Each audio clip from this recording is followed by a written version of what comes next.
सर्वांचं आजच्या या पत्रकार परिषदेमध्ये स्वागत आहे। आज जसं शिंगारे सरांनी सांगितलं की आम्ही इथे बौद्ध मराठा ऐक्य परिषदेसाठी आजचा कार्यक्रम नियोजित होता आणि त्या कार्यक्रमासाठी अध्यक्षस्थान मला या ठिकाणी देण्यात आलं होतं। परंतु 2 दिवसापूर्वी जो अमानुषपणे अंबड तालुक्यामध्ये मराठा बांधव जो संविधानिक पद्धतीने त्यांच्या अधिकाराची मागणी करण्यासाठी जे काही उपोषण त्यांचं सुरू होतं त्यांच्यावर अमानुषपणे मारहाण करण्यात आली, त्यांचं आंदोलन चिरडून टाकण्याचा प्रयत्न करण्यात आला आणि त्या अनुषंगाने की एकीकडे आमच्या मराठा बांधवांवर अत्याचार होत असताना आम्ही ही बौद्ध परिषद, बौद्ध मराठा ऐक्य परिषद केवळ नावापुरती एका हॉलमध्ये घेण्याऐवजी खऱ्या अर्थानं मराठ्यांसोबत ऐक्य आमचं आहे आणि मराठा बांधवांसोबत आम्ही त्यांच्या प्रत्येक घटनेसोबत आम्ही त्यांच्यासोबत उभे आहोत। यासाठी आज आम्ही ती परिषद स्थगित केलेली आहे। पुढची तारीख शिंगारे सर अनाउन्स करतील आणि या ठिकाणाहून पत्रकार परिषद घेऊन अभि ज्या गावामध्ये मराठा बांधवांवर अत्याचार झाला, लाठीचार झाला, त्यांची भेट घेण्याकरिता या ठिकाणाहून निघणार आहोत आणि ज्या त्यांच्या रास्त मागण्या आहेत मराठा बांधवांचे, मग ते आरक्षणासंबंधी असो, आंबेडकरी चळवळीचा सरांनी सांगितलं की काय त्याचा रोल असणार आहे तो जाहीर करावा। मी म्हणतो आंबेडकरी चळवळीचा काय याच्यामध्ये रोल आहे हे जाणून घेण्याऐवजी बाबासाहेब आंबेडकरांचा काय याच्यामध्ये रोल आहे आणि बाबासाहेब आंबेडकरांचं काय मराठा आरक्षणासंबंधी म्हणणं आहे हे भारतातल्या आणि महाराष्ट्रातल्या प्रत्येक व्यक्तीला जाणून घेणं महत्त्वाचं आहे। बाबासाहेब आंबेडकरांनी त्या काळात मराठा आरक्षणासाठी समर्थन दाखवलेलं आहे की मराठ्यांनाही आरक्षण मिळालं पाहिजे।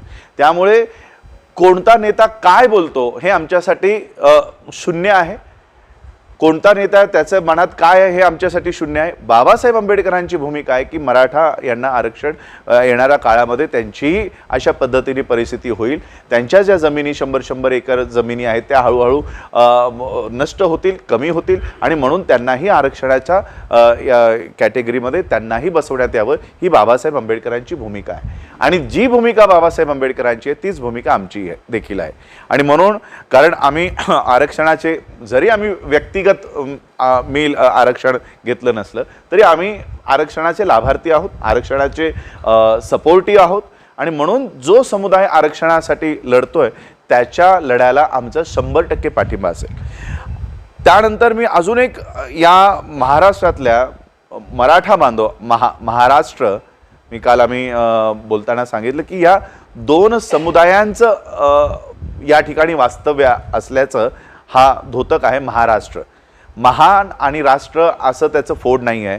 महार आणि रठ्ठ हे 2 समाज या ठिकाणी या वास्तव्यास होते आणि या 2 समुदायांचा हा महाराष्ट्र आहे ज्याच्यामध्ये मराठा आणि महार ही 2 कम्युनिटीज, लढाऊ कम्युनिटीज या राज्यातली ही प्रमुख लोक आहेत।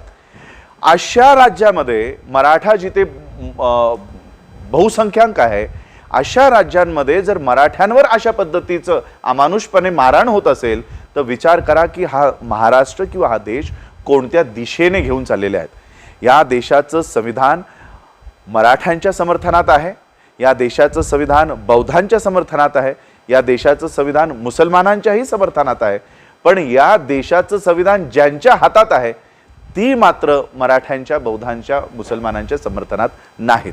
आणि म्हणून माझी ही मागणी असेल की ज्या लोकांनी हे संविधानिक आंदोलन उधळून लावण्याचा प्रयत्न केला, हे संविधानिक आंदोलन विस्कळीत करायचा प्रयत्न केला, उचलबांगडी ज्यांनी याची केली त्यांचं येणाऱ्या काळामध्ये म्हणजे केवळ आता उद्या परवा बंदची हाक देण्यात येत आहे, परंतु खऱ्या अर्थानं ज्यावेळेस यांची उचलबांगडी करायची वेळ येईल त्यावेळेस या महाराष्ट्रातल्या लोकांनी माघार घेऊ नये आणि ज्यांनी आज या आंदोलनाला चिरडून टाकायचा प्रयत्न केलेला आहे त्यांना येणाऱ्या इलेक्शन्समध्ये त्यांची जागा या महाराष्ट्रातल्या लोकांनी दाखवून दिली पाहिजे। या देशामध्ये किंवा या महाराष्ट्रामध्ये हुकुमशाहीचा जन्म होत नाही आहे, या देशात पेशवाई पुन्हा डोकं वर काढते हे याचं द्योतक आहे आणि म्हणून आम्हाला या पेशव्यांना रोखण्याची आज अत्यंत गरज आहे।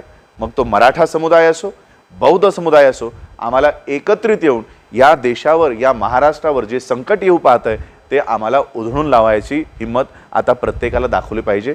आणि खऱ्या अर्थानं आज मी भले आमची ती कॉन्फरन्स स्थगित झाली असेल, पण खऱ्या अर्थानं आज मराठा आणि बौद्ध ऐक्य आज आम्हाला रस्त्यावर बघायला मिळेल आणि खऱ्या अर्थानं आज आम्ही मराठा बांधवांसोबत ज्या बाबासाहेब आंबेडकरांनी जय शिवराय आणि जय भवानी ही घोषणा महाडच्या चौदार तळ्याचं आंदोलन झाल्यानंतर दिली, आज त्या पुन्हा आमच्या बांधवांपर्यंत जाण्याची बौद्धांना अत्यंत गरज आहे आणि अशा वेळेस बौद्धांनी या महाराष्ट्रातल्या देशातल्या बहुजनांनी या मराठा बांधवांसोबत खंबीरपणे उभं राहण्याची अत्यंत गरज आहे. म्हणून मी आजच्या पत्रकार परिषदेच्या माध्यमातून हेच सांगायचं आणि आपल्या सगळ्यांना विनंती करायचा प्रयत्न करीन की महाराष्ट्रात हे दोन समुदाय खूप मोठ्या प्रमाणात आहे. म्हणजे शेड्यूल कास्ट आता ते कन्वर्टेड बुद्धिस्ट झालेले आहेत. महार आणि रठ्ठ हे जे दोन समाज आहेत, मराठा आणि महार, जे आज महार बौद्ध झालेले आहेत, तर बौद्ध आणि मराठा या राज्यामध्ये पुन्हा एकत्रित येऊन ही ज्या पेशवाईच्या ताकदा ज्यांनी आमच्या महापुरुषांनाही त्रास द्यायचं काम केलेलं आहे, छत्रपती शिवाजी महाराज असो, छत्रपती संभाजी महाराज असो किंवा डॉक्टर बाबासाहेब आंबेडकर असो, ज्या पेशवाईने आमच्या महापुरुषांनाही सोडलेलं नाही, म्हणून अशा पेशवाईला थांबवण्याची अत्यंत गरज मला आज दिसते. संविधानिक रित्या आंदोलन करून आम्हाला आमचे मागण्या आणि मराठा आरक्षणाला आमचा पूर्णपणे पाठिंबा राहील आणि पाठिंबा आधीही होता आणि यापुढेही राहील. आणि त्यांच्या या मागणीला माझी विनंती राहील की मराठा बांधवांनी बौद्धांनाही आणि केवळ बौद्धांनाही जी लोक आरक्षण घेत आहेत त्या संपूर्ण समुदायाला सोबत घेऊन हा लढा यशस्वी करून दाखवायला हवा. एवढंच मी आजच्या प्रसंगी सांगू इच्छितो. जी संविधानामध्ये असल्यामुळे ते आरक्षणाचा तो आर्टिकल 340 रद्द करू शकत नाही. त्यासाठीच म्हणतोय, जर खऱ्या अर्थानं आरक्षण हवं असेल तर जे आरक्षणाचे समर्थक असलेलं सरकार आहे अशा लोकांना नियुक्त करणं या देशातल्या लोकांचं काम असलं पाहिजे, जी लोक आरक्षण विरोधी आहेत. म्हणजे एकीकडे आरक्षित सीटा तेवढ्याच ठेवायच्या, मात्र त्या भरायच्या नाहीत. मागच्या जवळपास 7 वर्षापासून महाराष्ट्र स्टेट गव्हर्नमेंटचा बॅकलॉगच भरण्यात आलेला नाही. म्हणजे सीटा वॅकंट पडलेल्या आहेत. नवीन नोकऱ्या मागायची गरज नाही. ज्या ऑलरेडी बॅकलॉग आहे तो जरी भरला तरी बहुजनांच्या मुलांना नोकऱ्या मिळू शकतात, एवढ्या नोकऱ्या प्रलंबित आहेत. म्हणजे एकीकडे आरक्षणाला हात लावायचा नाही पण त्या भरायच्याच नाही, अशा पद्धतीचं कामकाज आत्ताचं हे सरकार पूर्ण देशभरात, नॉट ओन्ली इन महाराष्ट्र, पूर्ण देशभरात सुरू आहे. म्हणून येणाऱ्या 2024 मध्ये ही जी लोक आरक्षण विरोधी आहेत या अशा लोकांना, आणि माझं असं म्हणणं आहे, एकीकडे तुम्ही आरक्षित जागांना विरोध करता, आरक्षणाला विरोध करता आणि तुमचे उमेदवार आरक्षित सीटावर निवडूनही येत आहेत. मग बीजेपी सारख्या पार्टीने आरक्षित सीटांवर एकही उमेदवार उभा करू नये. जर त्यांना आरक्षणाचा एवढाच तिटकारा आहे तर एकही आरक्षित सीटवर बीजेपीने आपला उमेदवार देऊ नये. आणि खऱ्या अर्थानं आरक्षण जर आम्हाला हवं असेल तर केंद्रामध्ये आणि राज्यामध्ये बहुजनांच्या समर्थनातले लोक आम्हाला पाठवणं गरजेचं आहे. म्हणून मी म्हणालो की या देशातलं संविधान मराठ्यांच्या बाजूचं आहे. ज्यांच्या हातात संविधान आहे ते मराठ्यांच्या बाजूचे नाहीत. म्हणून जे मराठ्यांच्या बहुजनांच्या बाजूचे लोक आहेत अशा लोकांना विधानसभेमध्ये आणि लोकसभेमध्ये पाठवणं या देशातल्या आणि राज्यातल्या लोकांचं काम आहे.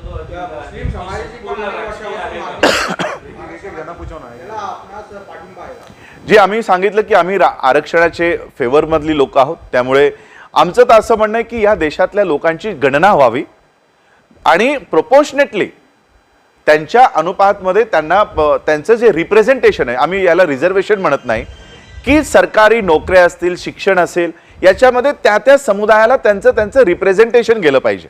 एकीकडे तुम्ही 10% EBC आणि ब्राह्मण आरक्षण आता तुम्ही देऊ शकता, मग या देशामध्ये मुसलमानांचं रिप्रेझेंटेशन कुठं आहे, ख्रिश्चनांचं रिप्रेझेंटेशन कुठं आहे, बौद्धांचं रिप्रेझेंटेशन कुठं आहे. म्हणून या देशात किती संख्येमध्ये लोक राहतात याची गणना आधी होणं गरजेचं आहे. अजूनही आम्ही 1931चा ओबीसीचा आकडा आजही आम्ही वापरतोय.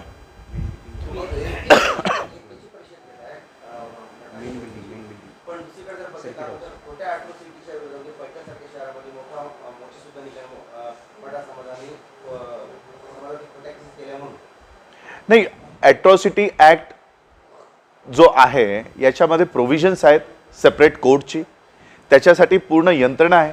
त्या केसेस खऱ्या आहेत खोट्या आहेत याची पडताळणी होऊन मग त्या केसेस चालल्या पाहिजे. खोट्या केसेसला आम्ही कधीही समर्थन देणार नाही आणि या खोट्या केसेस मोस्टली पॉलिटिकल इंटेन्शन्सच्या असतात. अर्ध्या ज्या केसेस आहेत त्या तर पोलीस स्टेशनपर्यंत खऱ्या अर्थानं पोहोचतही नाही.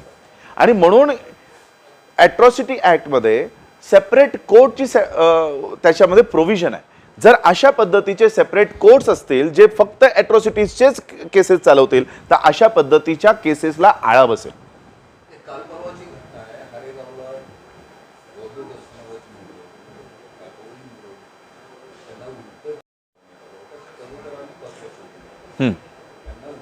लोक होती, अनेक जातीची लोक त्याच्यात होती आणि या सगळ्यांना छत्रपती शिवाजी महाराजांनी एक नाव दिलं, मावळा.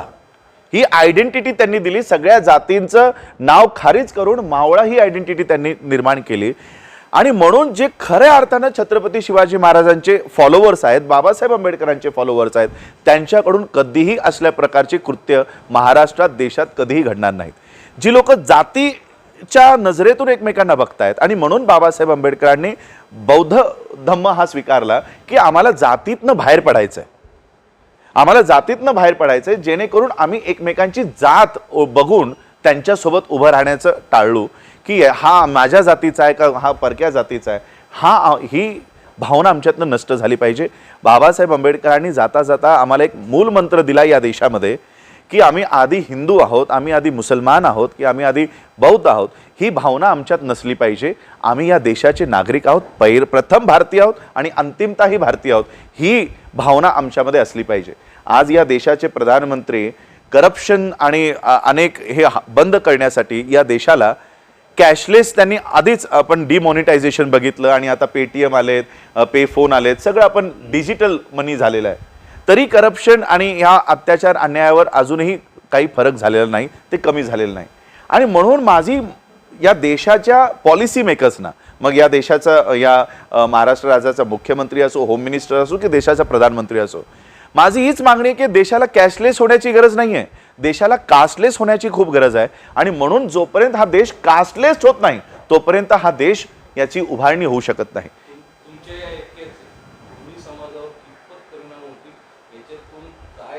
ही अख्खा कम्युनिटीला रिप्रेझेंट करत नाहीत. आज आम्ही संभाजी ब्रिगेड सोबत काम करतो, मराठा सेवा संघासोबत काम करतो, त्यांच्या मंचावर आम्ही असतो, आमच्या मंचावर ते असतात. आणि अशा पद्धतीने आज मला आता असं वाटतं की आजची जर आमची परिषद झाली असती तर आमचा मेसेज 2000-4000 लोकांपर्यंत गेला असता. पण आज खऱ्या अर्थानं आम्ही मराठा बांधवांसोबत रस्त्यावर त्यांच्यासोबत उभे आहोत, तर हा आमचा मेसेज लाखो लोकांसोबत जाईल. आणि ही एक नवी पहल सुरू होईल महाराष्ट्रामध्ये की खऱ्या अर्थानं मराठा आणि बौद्ध यांचं ऐक्य आहे आणि आम्ही एकत्रित आहोत.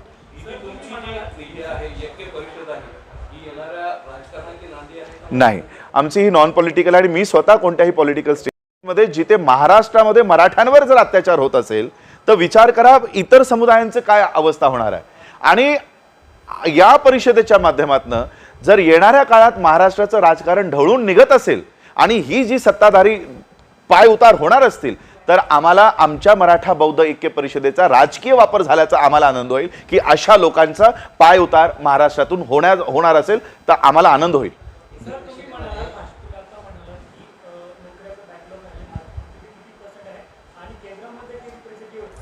टीचिंग्समध्ये जवळपास 9 लाख प्रोफेसर्स आणि असिस्टंट प्रोफेसर्सच्या भरत्या झालेल्या नाहीत. ही फक्त कारण मी त्या सेक्टरमधला आहे म्हणून तुम्हाला सांगतोय. टीचिंग्समध्ये म्हणजे नवीन जॉब क्रिएट करायची तुम्हाला गरज नाही आहे. ज्या ऑलरेडी रिटायर्ड झाल्या आहेत आणि एक रिटायर्ड झाल्यानंतर ज्या पोस्ट वॅकेंट झाल्या आहेत त्या जरी महाराष्ट्र सरकारने भरल्या तरी SC, ST, OBC, NT, DTNT, VJ या लोकांचं रिप्रेझेंटेशन शिक्षण क्षेत्रात जाईल. मंत्रालयामध्ये अनेक पोस्ट रिकाम्या आहेत, पोस्टमध्ये अनेक पोस्ट रिकाम्या आहेत, रेल्वेजमध्ये अनेक पोस्ट रिकाम्या आहेत. आणि या सगळ्या पोस्ट आता नागपूरच्या एका कंपनीला कॉन्ट्रॅक्ट देण्यात आलेला आहे की या ज्या वॅकेंट पोस्ट आहेत त्या या कंपन्याच कॉन्ट्रॅक्ट बेसिसवर भरतील.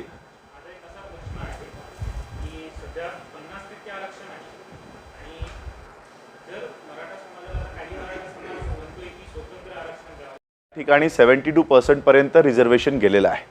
जर त्या स्टेट्सचा अभ्यास केला, त्यांचे जे प्रोव्हिजन्स आपण महाराष्ट्राने आणि यांच्या कमिटीज आहेत यांनी जर तेवढेही रेफरन्सेस दिले प्रॉपर, आपण जर लढा कोर्टामध्ये दिला, अनेक ही लोक काय करतात माहिती आहे, काही झालं की संविधानावर दोष टाकतात की संविधानात प्रोव्हिजन नाही. मग केरळमध्ये, तमिळनाडूमध्ये प्रोव्हिजन होऊ शकतं, महाराष्ट्रात होऊ शकत नाही. म्हणजे काय महाराष्ट्रात सुरू आहे की मराठ्यांना जर आरक्षण मिळत नसेल तर संविधानाचा दोष आहे. म्हणजे या मोठ्या वर्गाला संविधानाच्या विरोधात उभं करण्याचं काम सुरू होऊन जातं. आणि म्हणून मी म्हणालो, संविधान कुणालाही अधिकार देण्यापासून थांबवत नाहीये. ज्यांच्या हातात संविधान आहे ते मात्र देऊ इच्छित नाहीये.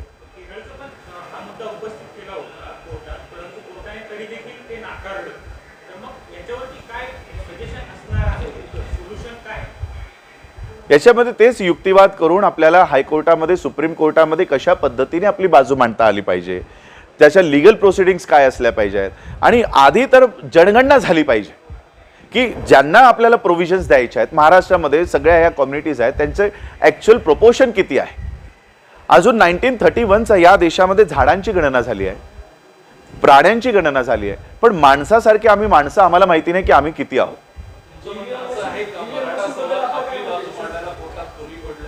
नाही, ते त्यांची मराठा क्रांती मोर्चाच्या माध्यमातून हायकोर्टामध्ये त्यांनी यशस्वी लढा दिलेला आहे. पण या महाराष्ट्राचं जे सरकार आहे, जे फडणवीस 15 दिवसात आम्ही मराठा आरक्षण देऊ म्हणून सांगत होते, एका दिवसात देऊ म्हणून सांगत होते, हां